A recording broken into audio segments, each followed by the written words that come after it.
A ty si tady zmiňoval několikrát slovo integrace. Mohl bys mi teda říct více podrobně, jak ty integrace fungují? Tak integrace fungujú pomerne jednoducho. Nie je to až taký akoby úplne zapeklitý problém. To, čo Integre rieši, sú také akoby dva najčastejšie typy integrácií.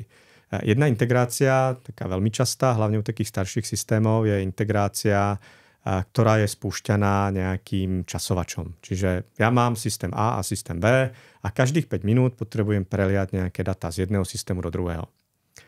A kde nastáva problém v tých integráciách je v tom, že tá štruktúra tých dát v systéme A je úplne iná, ako ju potrebujem v systéme B. Čiže ja potrebujem tie data pretransformovať.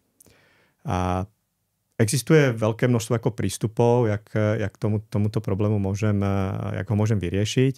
V Integre sme práve zvolili systém tzv. Low-codu, kde ja si práve tie transformácie, tie malé kúsky nejakého kódu môžem písať v rôznych programových jazykoch.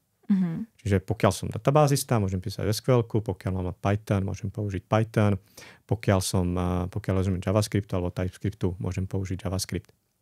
A potom je druhá časť integrácií a tie sú tzv. Eventové, čiže nastane nejaká udalosť, niekto založí objednávku v e-shope a ja túto objednávku z toho e-shopu potrebujem dostať do ERP systému, odtiaľ do warehouse management systému, odtiaľ treba do nejakého balíkobotu, vytlačiť k tomu štítok, zabaliť to a vlastne poslať kuriérovi.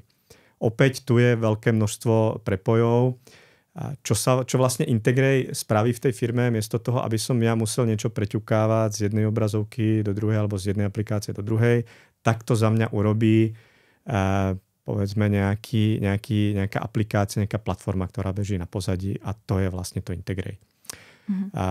V tých firmách sa o tom dosť zložite hovorí, pretože tie integračné platformy alebo tie integrácie tí ľudia nevidia. Oni ich vidia v momente, keď prestanú fungovať. Ale pokiaľ fungujú, tak nikto si to nevšimne, oni si nejakým spôsobom žijú niekde na pozadí. My ich často nevidíme, ale vidíme tie dôsledky, keď sa niečo začne kaziť, niečo prestane fungovať, tak potom nastáva problém.